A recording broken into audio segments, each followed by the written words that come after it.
Welcome to Close Your Eyes, Listen to Stories. Close your eyes, relax, and let me take you into the story. Before you picture the largest land empire in history, you can picture a child in grass that moves like water. The world that made him had no stone walls to soften the wind, no forest thick enough to hide a family for long, only the open Mongolian steppe, where distance teaches patience and danger can arrive at a gallop. Long before he was called Genghis Khan, he was Temujin, a boy shaped by horse sweat, smoke, hunger, and sky. In the middle of the 12th century, the steppe was not a blank wilderness. It was crowded with memory, kinship, feuds, and moving borders. Tribes and clans rose and splintered. Alliances were sealed by milk, marriage, and oath, then broken just as easily by insult, ambition, or scarcity.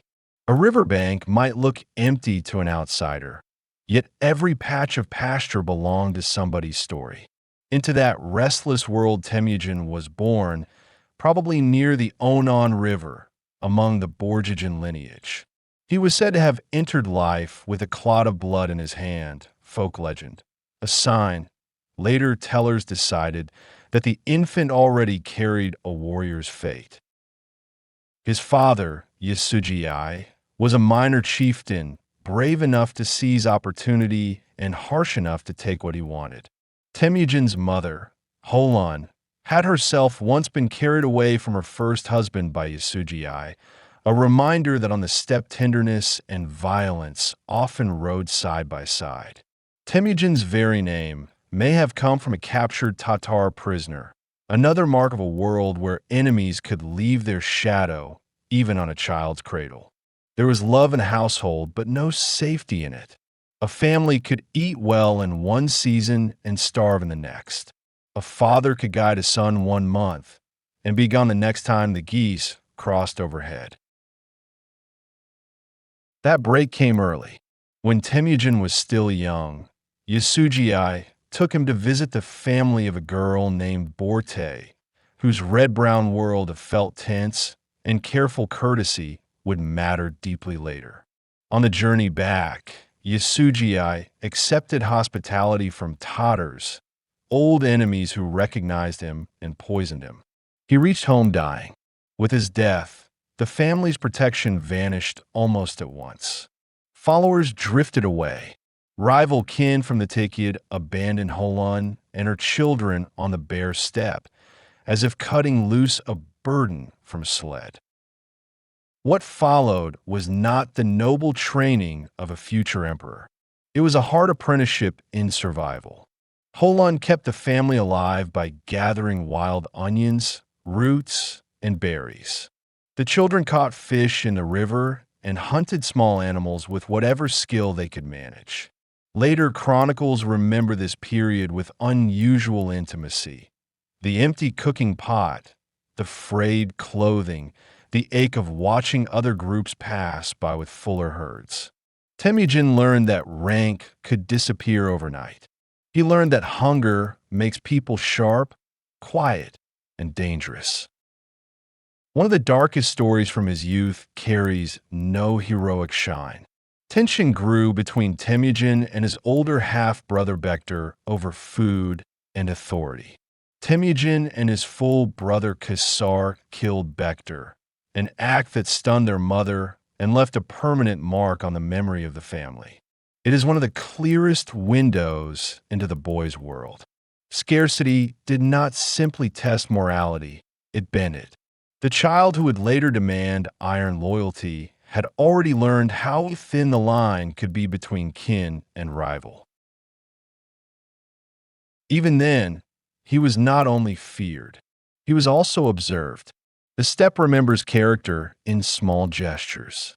Temujin shared danger with the boys who stayed near him. He listened. He did not move like a pampered son of rank.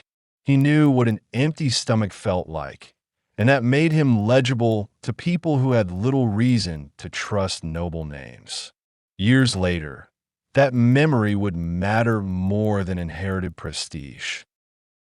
At some point, the Taiki had captured him, likely hoping to keep a troublesome young claimant under control.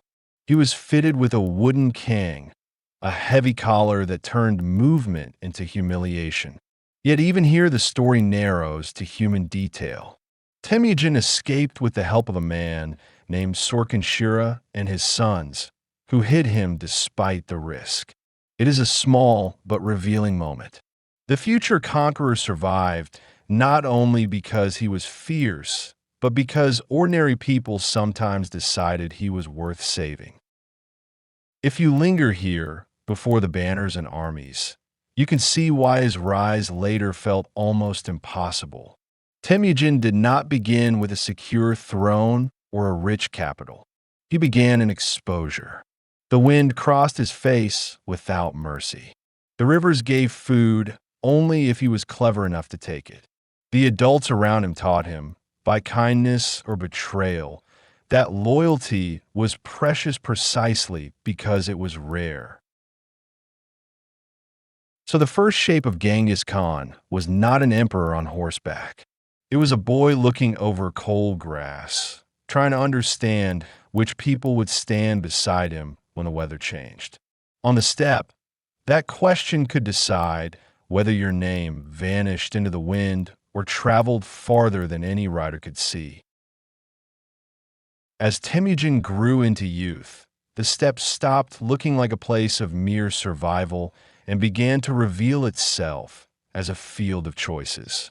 You can almost hear the creak of saddles, the slap of leather reins, the murmur of men measuring one another over bowls of fermented mare's milk. Here reputations moved ahead of riders. Here a promise might carry farther than a spear. Temujin had little wealth to display, yet he had the one asset that could become many others. People remembered him. Among the most important of those remembered ties was Jamuka, a boyhood companion who became his anda, a sworn blood brother. In Mongol culture, that bond could be as strong as kinship, sometimes stronger because it was chosen. The two are often imagined riding together across open country, dreaming the bold dreams that young men shape before power tests them. Jamuka came from higher aristocratic standing and carried himself with the ease of old lineage. Temujin, by contrast, knew how quickly status could collapse.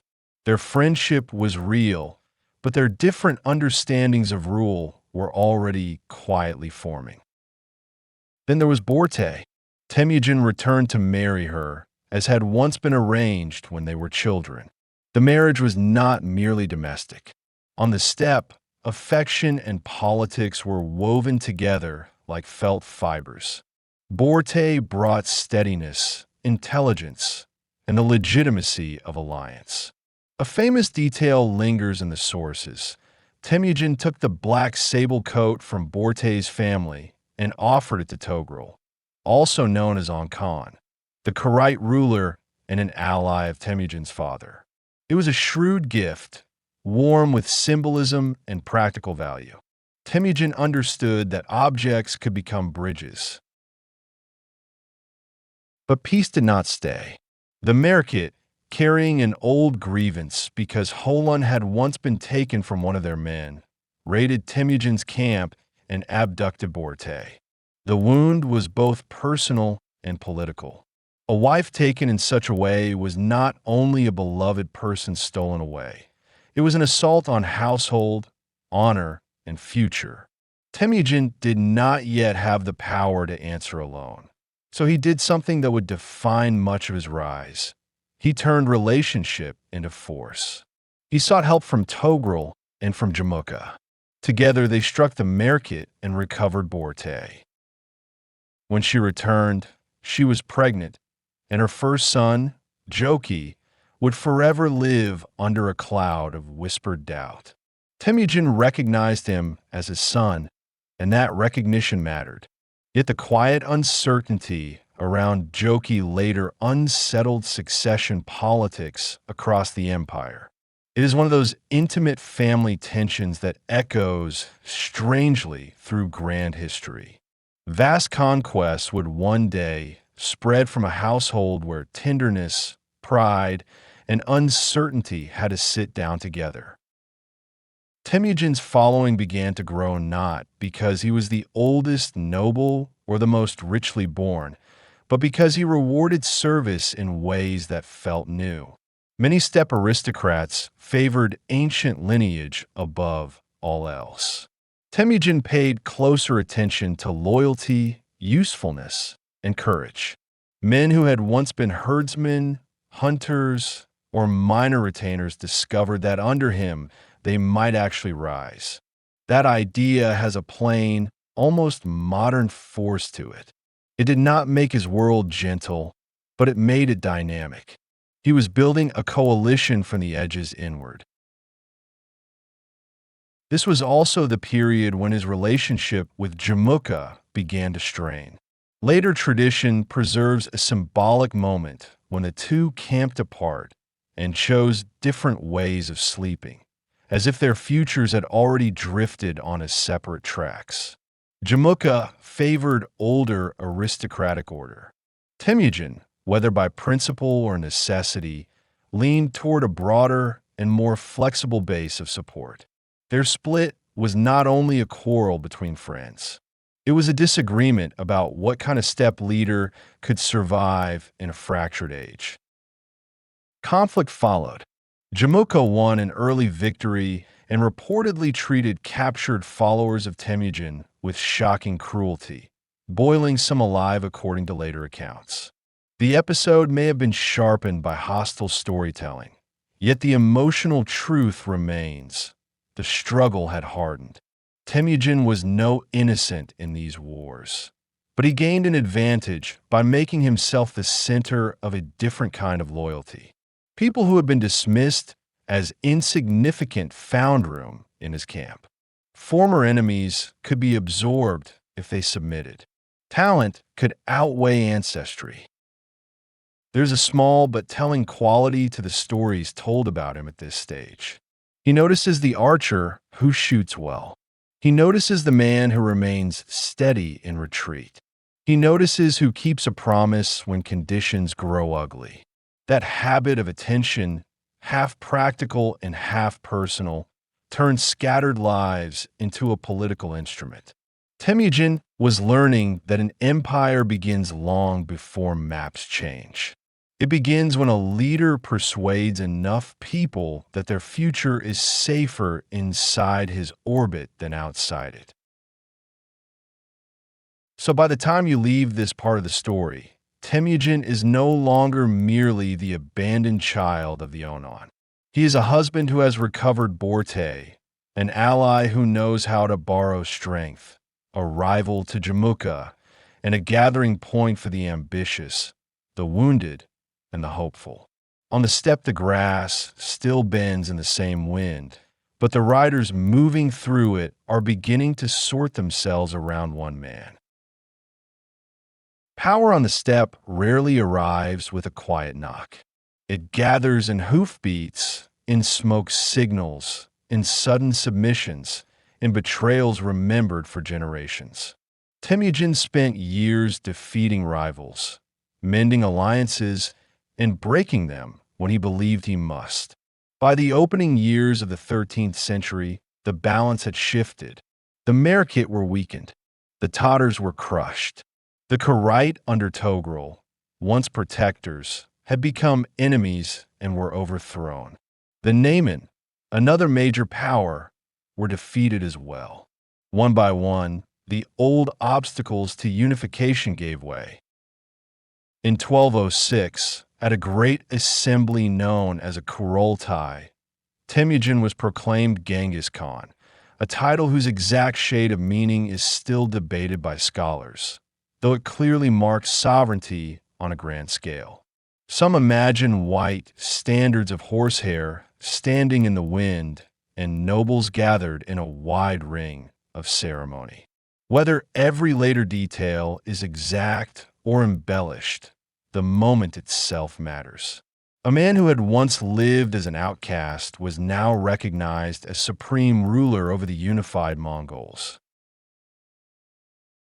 Yet the new ruler did not simply drape himself in prestige and continue as before. One reason his state proved so formidable is that he reorganized power with remarkable thoroughness. He broke traditional tribal loyalties whenever they threatened to rival loyalty to him. Warriors were arranged into decimal units of tens, hundreds, thousands, and 10,000s, binding men from different backgrounds into the same military structure. This was more than military efficiency. It was social engineering on horseback. Old identities were not erased, but they were deliberately entangled inside a new order. He also expanded the Kashig, the Imperial Guard, which functioned not just as an elite protective force, but as a training school and political center. Service near the ruler meant access, prestige, and education in how the new regime worked. Sons of important families joined it, but so did men whose worth had been proven in service. This mixture of old rank and earned promotion became one of Genghis Khan's most effective tools. He understood that if ambition could be tied to his household, it would be less likely to rebel against it. The laws associated with him are often called the Yasa, though historians caution that the full text does not survive and that later writers may have attributed varied rules to a single grand code. Even so, the tradition reflects something real about his rule. He prized order, discipline, and obedience. Theft, desertion, and deception in battle could be punished severely. At the same time, he made space for religious specialists of different kinds, showing a practical tolerance toward Buddhists, Muslims, Christians, and shamanic traditions. He wanted heaven's favor, certainly, but he also wanted the skills and loyalty of many peoples. A revealing episode comes after the defeat of the Naaman. A Uyghur scribe named Tatatanga, originally in their service, was taken into Genghis Khan's administration and helped adapt the Uyghur script for writing Mongolian. This detail is easy to miss beside the thunder of cavalry, yet it tells you a great deal. Genghis Khan did not only conquer bodies, he collected tools of governance. He understood that memory written down could travel farther than spoken orders and survive longer than a campfire. He rewarded loyalty with startling visibility. One famous story tells of an enemy archer who admitted wounding Genghis's horse in battle. Instead of killing him for honesty, Genghis admired the courage and made use of him. This figure is often identified as Jeeb, who became one of his greatest generals. Whether every detail is polished by legend, the pattern is consistent with his style.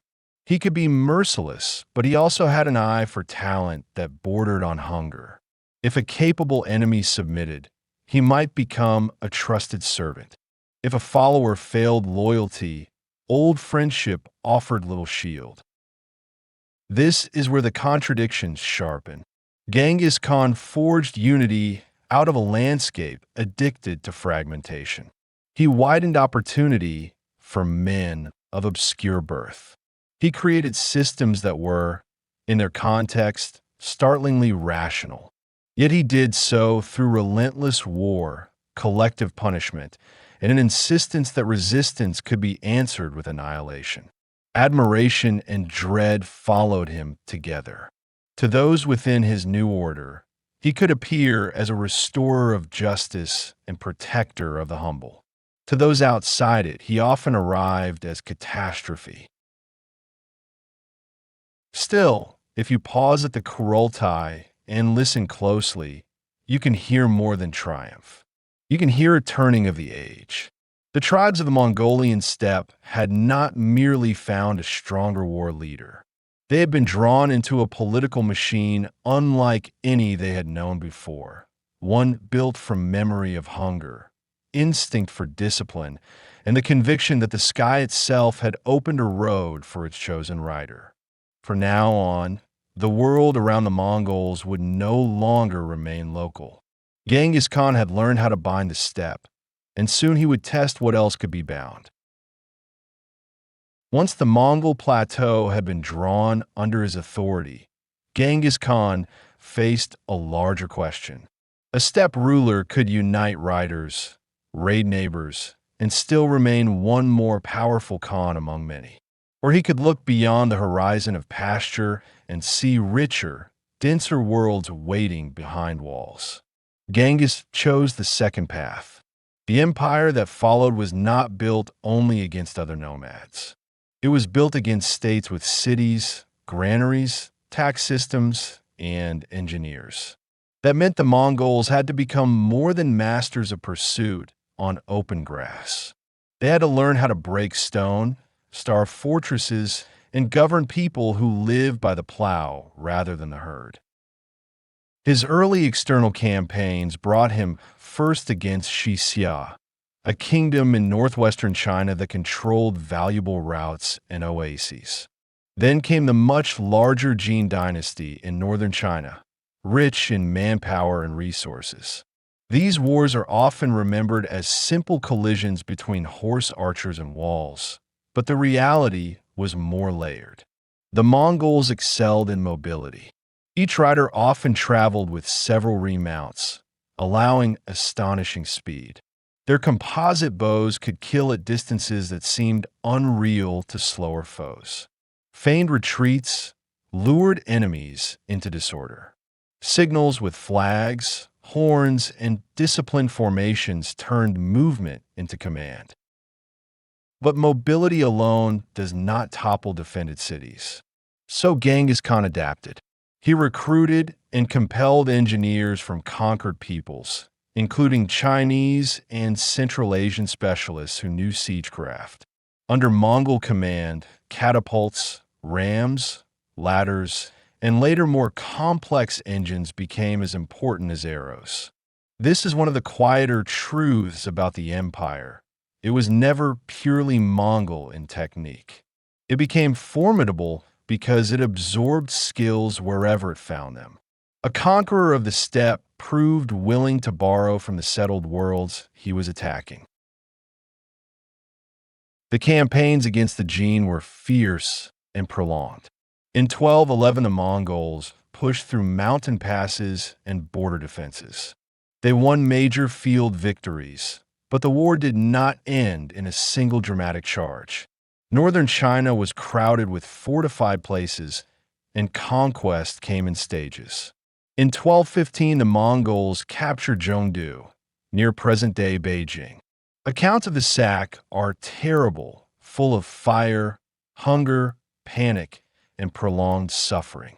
Genghis Khan did not merely brush civilization with raiding speed. He learned how to bring whole urban worlds to collapse. Yet even here there were choices that reveal his practical mind. Artisans were often spared and relocated. Skilled craftsmen, scribes, translators, and administrators could be more valuable alive than dead. What a city knew how to make, the empire might wish to own. Silk workers, metal workers, siege engineers, and clerks became part of the machinery of expansion.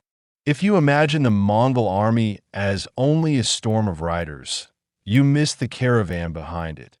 The captives who built engines, copied records, interpreted languages, and stitched new territories into usable form. There is another layer to these Chinese wars. They exposed Genghis Khan and his circle to the temptations and complexities of wealth on a scale the open steppe could not produce. Grain stores, taxable populations, workshops, palaces, walled capitals, bureaucrats who measured land and labor with ink instead of instinct, all of this offered a different model of power. Genghis never became a sedentary monarch in temperament. He preferred the felt tent, the hunt, the movement of camp. But he became more aware that empire could be fed not only by plunder, but by systems. The Mongol hunt itself helps explain this. The Great Nurge, a vast encircling hunt, trained discipline, coordination, patience, and obedience over large spaces. Riders learned to tighten a ring slowly, never letting prey escape. In war, the same principle could surround armies, provinces, even kingdoms. The steppe had educated Genghis in the geometry of movement, and now he applied it to civilizations that had assumed their walls would keep geometry outside. Still, no soft haze should settle over the brutality. Whole populations died. Resistance often triggered massacre. Fear became a weapon as deliberate as cavalry. News of Mongol punishments moved ahead of the army and sometimes opened gates before a siege had begun. Genghis Khan understood terror not as chaos, but as policy. Submission could be rewarded with relative mercy. Defiance might end in destruction so complete that neighboring rulers reconsidered their courage. By now his realm stretched far beyond the childhood landscape of the Onan. Yet the habits formed there remained visible. He trusted movement over monuments. He trusted proven loyalty over inherited elegance. He trusted information, speed, and the willingness to adapt. So when he looked from the steppe toward China's defended riches, he did not see an impossible frontier. He saw another test, another ring to close, another world to force into relation with his own. The walled cities of the East taught him that conquest could be deepened, organized, and prolonged. They also taught the wider world that the rider from the grasslands was not a passing raider. He was becoming something more unsettling, a conqueror who could learn faster than his enemies could recover. If the Chinese campaigns revealed Genghis Khan as a ruler who could master siege and scale, the war against the Khwarezmian Empire revealed something colder. Here the spark was not simple hunger for land, at least not at first. It began with trade, insult, and the fatal mistake of underestimating a man who treated affront as an opening move. The Khwarezmian Empire stretched across much of Central Asia, wealthy from cities such as Bokhara, Samarkand, and Urgench, and powerful enough to imagine itself secure between desert, river, and wall. Genghis Khan initially seems to have sought commerce and stable relations. Then the gates closed. In 1218, a Mongol trade caravan arrived at Otrar, a frontier city of the Khwarezmian realm. Its governor, often called Inalchuk, accused the merchants of espionage and seized them. Most were killed. Genghis Khan answered with what now looks like restraint. He sent envoys demanding redress. The Khwarezm Shah, Muhammad II, responded by executing one envoy and humiliating others. In many courts, that would have been a grave insult. In Genghis Khan's political universe, where envoys carried the sacred weight of negotiation, it was an invitation to ruin. The invasion that followed in 1219 remains one of the most astonishing campaigns in pre-modern history. The Mongols did not simply crash against the empire's front like a wave. They divided, maneuvered, crossed difficult terrain, and struck where defenders did not expect them. One force moved through the Kizilkum Desert, a route so harsh that it seemed to promise safety by its very emptiness. Then Mongol horsemen appeared where they should not have been, and cities discovered that geography had stopped protecting them. Bokhara fell. Samarkand fell. Genghis Khan's name became attached to a famous speech in Bokhara, beginning with the words, "I'm the punishment of God," though the exact phrasing may reflect later literary shaping rather than a verbatim record. What matters is that contemporaries and near contemporaries understood the emotional truth. The Mongols did not arrive as one more rival dynasty. They arrived like a verdict. Garrisons were overwhelmed.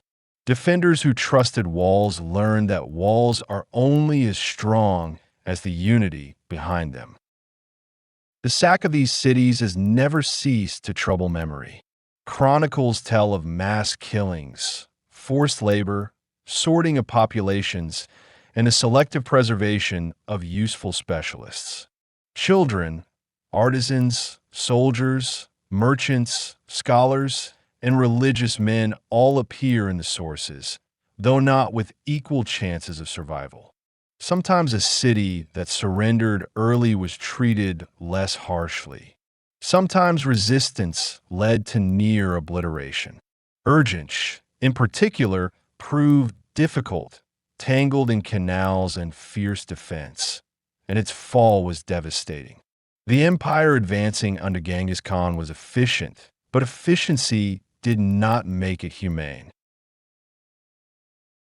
The Shah himself fled westward, pursued by Mongol forces across an immense distance. He died on an island in the Caspian Sea, sick, exhausted, and stripped of the grandeur he had once projected. That pursuit says much about Mongol warfare. The enemy ruler was not merely beaten in the field and forgotten. He was hunted until his authority collapsed into loneliness. Meanwhile, two of Genghis Khan's greatest generals, Gebe and Subutai, continued farther west in a sweeping reconnaissance in force through the Caucasus and onto the Pontic steppe, defeating a Rus and Cuman coalition at the Conqueror River in 1223. Even when the Mongols were not yet annexing territory permanently, they were learning the shape of future conquest. There are quieter details hidden beneath the blaze. The Mongols relied on careful intelligence, interrogated captives, used local guides, and exploited rivalries among their enemies. Their postal relay system, the Yam, would become more elaborate later, but even in Genghis Khan's lifetime, the empire already valued relays, messengers, and fresh mounts with near-obsessive seriousness. Information could save more lives in battle than bravery could. For a ruler raised in precarious uncertainty, knowledge was a form of stored security. This Central Asian war also changed the map of imagination from the Mediterranean to China. Travelers, monks, merchants, and princes began hearing the same name carried by terrified reports and stunned rumor. A people once treated by many settled states as distant nomads had smashed one of the great Muslim empires of the age. Roads filled with refugees. Courts recalculated their future. Markets felt the interruption of conquest, then later the strange reopening that imperial order would bring. If you pause in this segment, the air seems dry with dust and ash. Yet what lingers most is not only destruction, it is the scale of intention. Genghis Khan was no longer fighting to secure pasture or settle tribal insults. He was reshaping the connective tissue of Eurasia by force, dragging cities, caravans, and kingdoms into a single harsh awareness of Mongol power. The boy who once survived on roots and fish had become the axis around which distant worlds suddenly had to turn. After Central Asia had burned and northern China had been shaken, Genghis Khan was already a figure large enough to blur into legend. Yet his life did not end in ceremonial peace. He remained, to the last, a ruler in motion. His final campaign was directed again against Xia, whose ruler had disappointed him by withholding support. Even at the edge of old age, he did not withdraw into comfort. He crossed rough ground, issued commands, judged disputes, and kept the empire turning around his presence. It is striking how little of his authority depended on a fixed throne. His capital was wherever the felt walls rose and the standard stood. In 1227, during that campaign, he died. The cause is uncertain. Some accounts suggest illness after a fall from a horse. Others hint at wounds, fever, or tales too embroidered to trust unofficial historical account. History, which remembers his victories with such harsh clarity, grows oddly soft at the edge of his death. The exact final moment slips away behind the dust of army roads. Perhaps that uncertainty suits him. A man who spent his life moving across vast spaces exits the record not with a neat curtain, but with a fading trail. His burial place remains one of history's most famous absences. Later traditions say the funeral party concealed the location and killed witnesses to preserve secrecy. Popular tradition. Some stories imagine a river diverted over the grave. Others picture horsemen trampling the earth flat until the land itself forgot. Archaeologists and dreamers have searched for him, but the steppe keeps its silence. There's something fitting in that. Genghis Khan, who changed so much of the known world, may rest in a place still ruled by wind and grass rather than stone inscription. What he left behind was not a finished monument, but a living machine. His sons and grandsons expanded the empire farther still. Under them, Mongol rule reached from Korea toward Europe, from Siberian forests to the Middle East. Kublai Khan would found the Yuan dynasty in China. Hulagu would take Baghdad. Bata would help build the Golden Horde. Yet all of them moved within an inheritance shaped by Genghis. The insistence on mobility, the use of merit alongside kinship, the hunger for intelligence, the willingness to absorb useful peoples, and the ruthless belief that resistance should be made unforgettable. His legacy is therefore impossible to hold in one mood. On one side lies devastation. Cities were destroyed. Populations were slaughtered. Families vanished into smoke, slavery, and flight. Cultural centers suffered losses that can never be repaired by later romance. To speak honestly of Genghis Khan is to leave room for grief. On the other side lies transformation on a continental scale. The empire he founded, especially in the generations after him, made long-distance exchange easier across enormous spaces. Merchants, diplomats, monks, artisans, and scholars could travel under forms of imperial protection that later writers call the Pax Mongolica. Goods moved more freely. So did ideas, technologies, artistic motifs, religious contacts, and, tragically, disease. Paper, gunpowder knowledge, textiles, metalwork techniques, and stories all crossed boundaries more readily in the corridors the Mongols controlled. Even Europe's later sense of Asia was altered by the routes they helped open. There are smaller human traces as well. In Mongolia, his memory became a source of nationhood and pride, reshaped through many centuries of politics and poetry. In Persian and Arabic chronicles, he often appears as a scourge or cosmic test. In Chinese memory, he stands at the beginning of a dynasty founded by descendants. In the modern world, he is everywhere at once.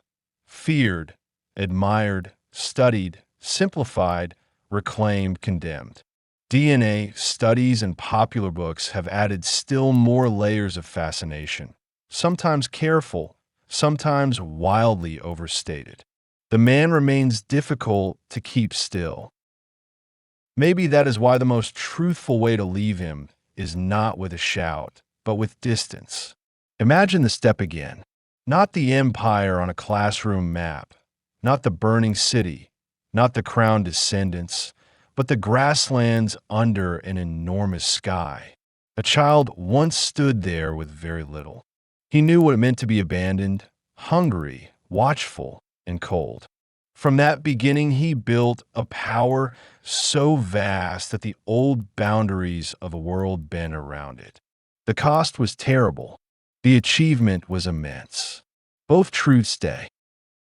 As the story settles, the horsemen grow smaller on the horizon. The banners lose their detail.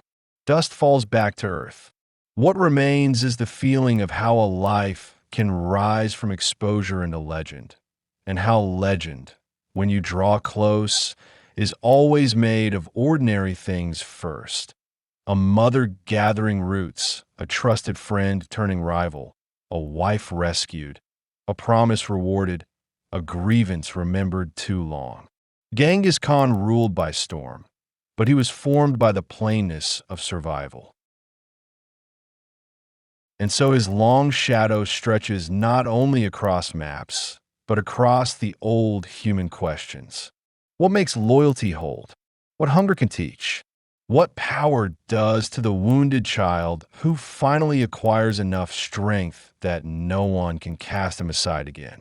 The wind over Mongolia still answers in the oldest way, with no words at all, only motion across grass under the eternal blue sky.